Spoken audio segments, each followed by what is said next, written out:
There's a strange humming sound that has been heard in all of the highlighted places on this map.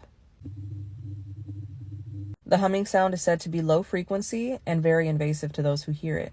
Some of the more popular locations that this humming sound has been heard has been in Scotland, England, and Australia. And in the United States, it's been heard in Taos, New Mexico.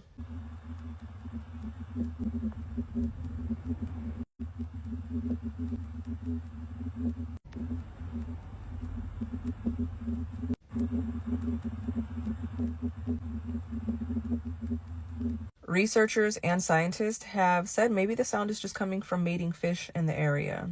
Maybe it's coming from a submarine.